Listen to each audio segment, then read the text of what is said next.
International football's already breaking my mind. I'm sure we had 2 games lined up for this international break when I checked last episode. But now we've only got 1. And I don't understand how that's happened.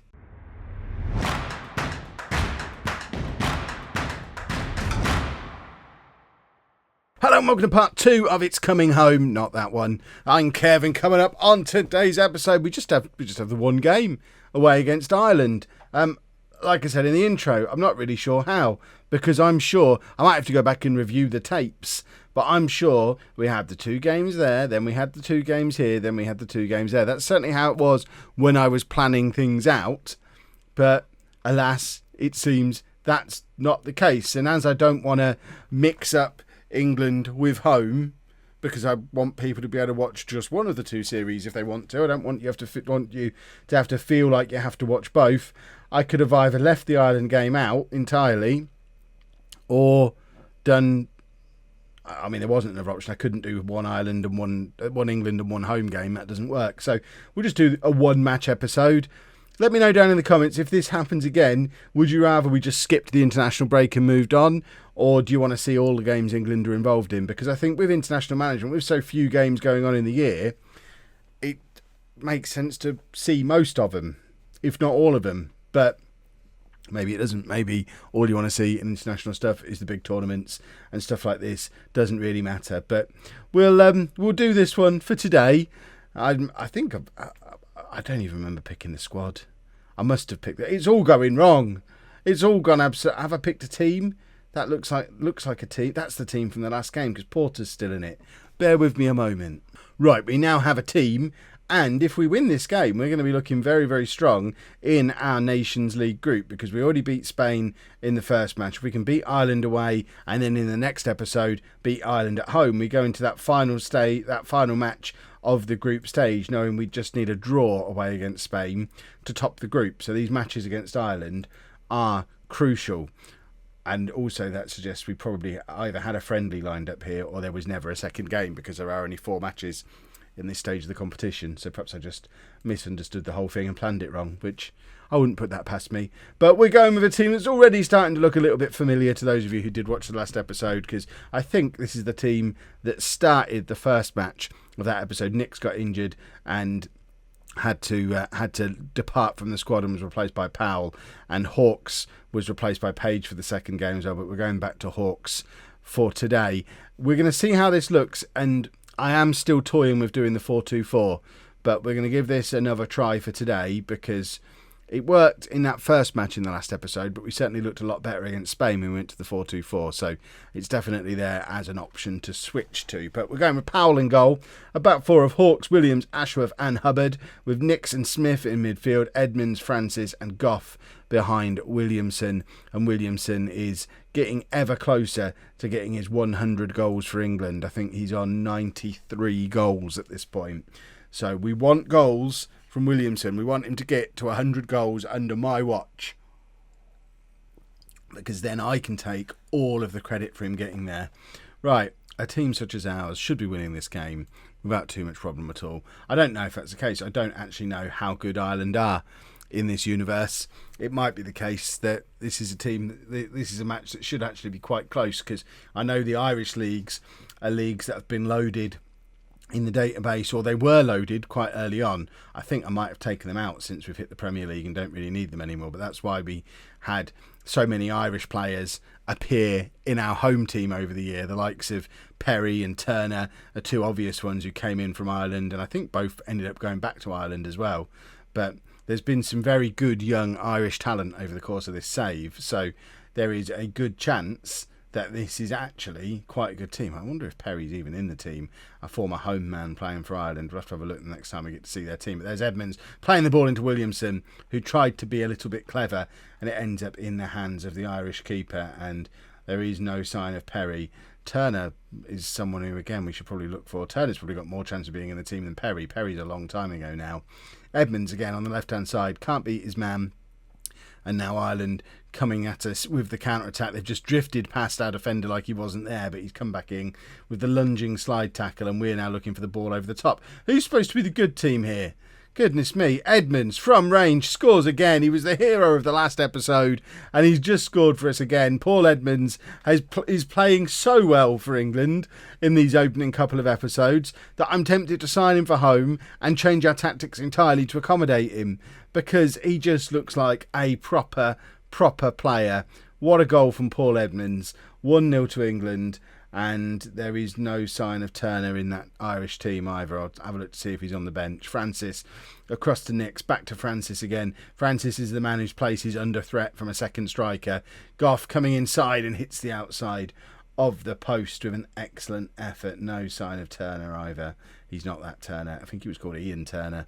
So there's no one we know in this Irish team. So all we need to do is make sure we win the match. If there's no romance to be had, let's just win the match. Obviously, if they had one of our former players, then we'd want them to score a goal regardless. Nix plays it across to Hubbard. Hubbard from range. What a goal. From a right back as well. That is a good finish from anybody. But seeing your right back do it is always rather splendid news. And it's 2-0 to England just before half time. And this seems to be relatively straightforward so far. And wouldn't it be nice? Wouldn't it be nice to win the Nations League? I don't know how realistic that is. I don't know how hard this competition is to win. But wouldn't it be nice? Williamson has not turned up at all today, though, and I think isn't going to make it very far into the second half unless he decides to turn on a bit of a performance. Team talk. I am happy with how things are going. Keep it up. Normally, I would do my don't get complacent team talk there, but I'm so complacent that I don't feel the need to. Just keep doing what you're doing, lads. You're doing all right. This seems relatively comfortable. Keep at it. Who are our backup strikers? Thompson, I think, is one of the backup strikers. Wilson definitely is. I think we're going to take Williamson off. Who does them? Right, so they recommend bringing on North. Who is North? I don't remember. Cavan North. 45 goals and 84 appearances. I mean, he's a good striker as well. Goodness me. There are some good strikers in this England setup. Another one who came through the Man United youth system. I think the longer this goes on, the stronger and stronger the argument for a 4-2-4 becomes, because there's a good 4 or 5 real top-level England strikers, and playing with just one of them seems a complete waste when they're amongst our better players. Edmonds shoots over from the edge of the area, and I think we're going to switch to that system right now. So if we push him up top, I'm interested to see who my assistant manager thinks the best one to come on is. He's saying Thompson. So Thompson it is.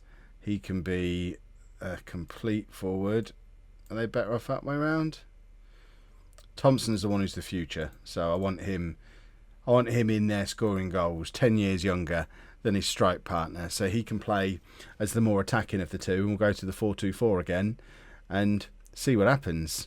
And hopefully not throw everything away. Ireland have just scored a lovely free kick. A 25-yard screamer, it says at the bottom. And this completely undoes. Oh, Powell's been poor again there. The one home player in the team is really letting me down constantly. Goff, I think, just wide with the header.